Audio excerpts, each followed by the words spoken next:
تاسو بالاکوټ کې زمونږ بل د مرګرو څخه چنده کړی وه الله مو ډېر خوشحاله کړي چې چا پکې صبر کړي زمونږ حاجي صاحب ډېر ټول ملګري پکې وو ما په خیال 1 لک څه د پاسه چنده غونډه شوې وه او یو ټرک سامان غونډ شوی و هغه مونږ هغه ممتاز علي امیر صاحب او هغه ټول ملګري ولېږل هغوی لاړل او په خپل هغه سامان چې دی نو هلته په هغه خلکو تقسیم کړو ورسېد هغه سامان او بیا راته راغلي لیدي خو منلې خو په ټلیفون راته وایي ما ته وایي چې سامان دلته کمې نشته دومره خلکو سامانونه او هر څه راولېږل چې د حد نه وتې کمې د دې دی چې دا مړي راوباسو د مړو د راوتو انتظام نشته ولې په غرونو کې دی هلته یو غر کې کور دی هلته بل غر کې 10 کوره دی هلته بل غر کې 15 کوره دي او ټول غورځېدلي دي زموږ خلک غر ته ختل هم ګران دي اکرینونه هم غرونو ته خېجول ګران دي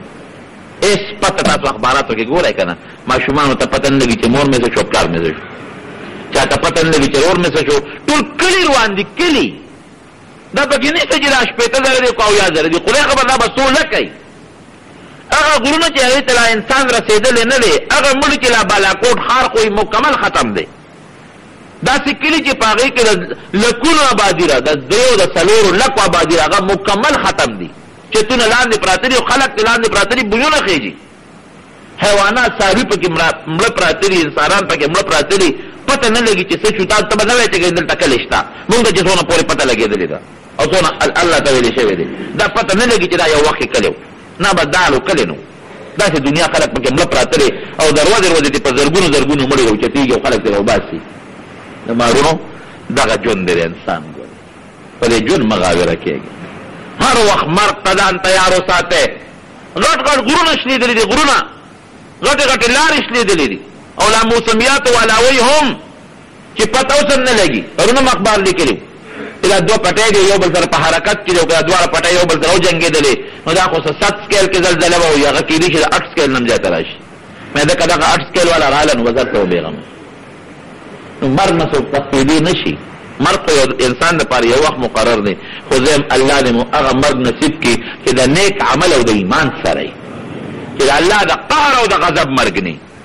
لکه د زلزلې د مرګ نه نبي علیه السلام امان غوښتی دی د اکسیډنټ د مرګ نه نبي علیه السلام امان غوښتی دی د اور د سوځېدو د مرګ نه نبي علیه السلام امان غوښتی دی د دریاب د غرقېدو د مرګ نه نبي علیه السلام امان غوښتی دی دا مرګونه د شهادت دي خو دا د الله د قهر او د غضب مرګونه دي نو الله دې د الله د قهر او د غضب د مرګونو نه محفوظ وساتي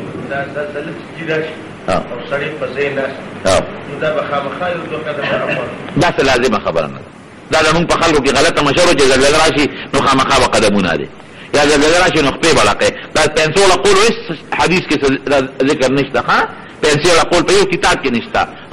دا خپل ځان بچاو پکار دی که زلزله راشي نو سړي له پکار دي چې د کوټې نه بار انګړ ته وځي یا په سفر کې دی نو دې ځان نرکوي نه چې هم دلته به ناست دی منظمه نه تعالی الله دماغ درکړي لاس او خپې درکړي دي دې کې شرم نه پکار دا ضرر د ځای نه ځان بچ کول دا اسلامي نښه ده دا سنت دي ځان به بچ کې په خپله نو که یو سړی ځان یو ډډې ته کي یو طرف ته کي دا څه بله خبره نه ښه خبره ده خو دا به منو چې زلزلې دا د قیامت د نزدېکت نښې دي نبي علیه السلام فرمایي چې څومره قیامت نږدې کېږي زلزلې به زیاتې راځي او دا به منو چې زلزله د الله رحمت نه دی دا د الله قهر او غضب دی نو موږ به د الله نه دا سوال کوو خدای ته رجوع کې د رمضان مبارکه میاشت ته جړاګانې وکړې فریادونه وکړې په دې هم زمونږ امت ویښ نه شو په دې باندې هم زمونږ ښځې د مارکېټونو نه منې نه شوې په دې زلزلو هم زمونږ ښه زنانو د بې حیایۍ څادرې ونه غورځولې په دې زلزلو هم زمونږ خویندو پیغلو او میندو مارکېټونه پرې نه ښودل خدای دپاره کې دا د الله قهر او د الله غضب دی ګورئ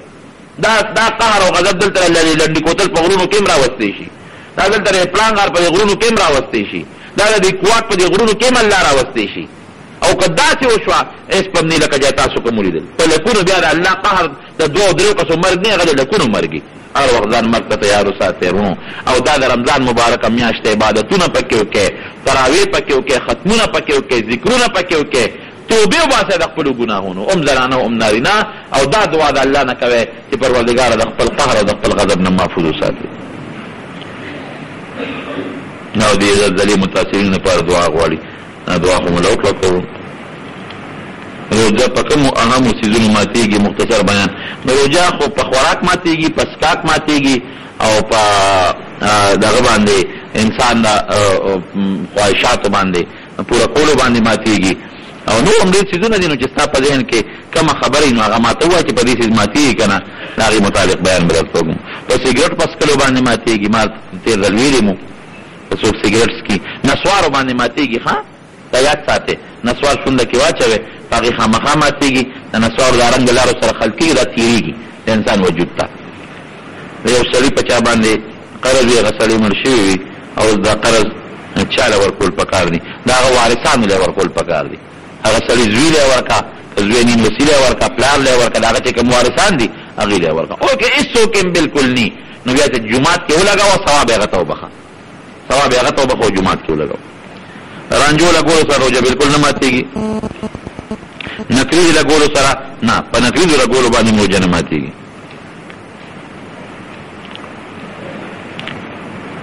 د سهار د مانځه نه پسو خلک اواز کوي چې مانځله جومات ته راشئ او خیر دی زمونږ فقهاو دې زمانه کې دا اواز ښه ګڼل دی که یو سړی یو اواز وکړي چې الله مو بخه مانځله راشئ نو څه بده خبره نه ده خو یاره یو مهرباني کوه سهار یو ځای کې یو کس اواز وکړو وی روژې ته پاو وخت پاتې دی بل کله ورپسې اواز وکړو 10 منټه پاتې دي او چې ما ګړی ته وکتل نو 3 منټه پاتې دا لږه مهرباني کوئ د سارې بانګ جي پاوکم پکار دی پاوکم 2 منټه کم د بانګ ټیم یې خولی د سبا ټیم د هغې نه مخکې دی او ډېر وروسته دی جي پنځه ډېر وروسته دی پاوکم بلکل نن څه ټیم و نن پاوکم نه پاوکم نه دخلا 10 منټه کم نن 10 منټه کم سبا و سبا نن 10 منټه کم نن 10 منټه کم سبا و نو 10 منټه کم نه رستو کوي ما 10 منټه کم خلک بانګه پورې انتظار کوي پنځه پورې نو خیر چې لومبې بانګ وویلی شي 10 منټه کم نو بیا خلکو ته پته ولګي 10 منټه کم چې لومبې بانګ وویلی شي لکه ټیم ته لغونې ګورئ او د هغې دغه کوئ پابندي کوئ نو خیال ساتئ نه بانګ جي په 10 منټه کم وویلی شي په 10 منټه کم هم ته بانګ ویلی شي نه نه نه ټیم لکه چې سبا راوخېږي نو بیا بانګ ویلی شي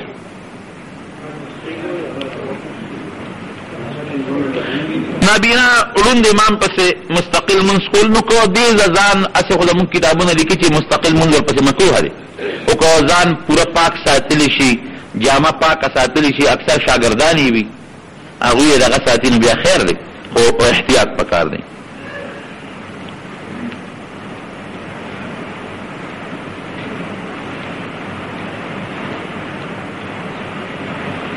یو سړی دی هغه وایي چې ما چا سره جګړه وکړه هغې کې ما ورته خرابې کنځلې او بد رد وویل هغې نه پس ما روژه ماته کړه چې د دې روژې څه مطلب دی نو تاسو د دې باره کې څه جواب راکړئ نو که قصدا نیت دې کړي او روژه دې ماته کړي نو اوس به هغه روژې قضا هم کې شپېته به ورسره نورې نیسي کنځل نو به توبه ایستې وه کنه چې کنځل دې کړي ګناه دې وکړه توبه به دې ایستې وه او چې روژې نیت دې کړی رمضان روژه را نو ته به د هغې قضا هم کې او شپېته به ورسره نورې روژې هم نیسي به وکړې خصوصا د دغه زلزلې والو دپاره پروردګاره دغه کوم مسلمانان چې به دې زلزله کې شهیدان دي پروردګاره ته د احد او د بدر شهداو سره ملګري کې رب العالمین چې کوم پکې زخمیان دي الله تعالی شفا ورکړي رب العالمین د خپل قهر او د غضب نه هغې مو ساتئ موږ هم دې وساتئ یا الله ټول د مسلمانانو امت ټول مسلمانان د خپلو قهرونو نه وساتئ د خپلو غضبونو نه وساتئ الله د زلزلو نه وساتئ الله د زلزلو نه وساتئ الله د آفتونو نه وساتئ الله د مصیبتونو نه وساتئ یا رب العالمین خدای ستا ډېر بې قدرت دی او ته ډېر لوی زورور بادشاه یې والله موږ ډېر ګناهګار یو زمونږ ګناهونه موږ ته معاف کړي یا الله زمونږ ګناهونه موږ ته معاف کړي پروردګاره دې زلزلو والا سره چې امداد کړی دی که لږ یې کړی د مال یا د بدن یا جامې یا بسترې وغیره الله د هغې اجر له په دواړه جهانه باندې ورکړي دا وکړئ څوک مریضان یې الله تعالی شفا ورکړي الله قرضداران نه قرض نه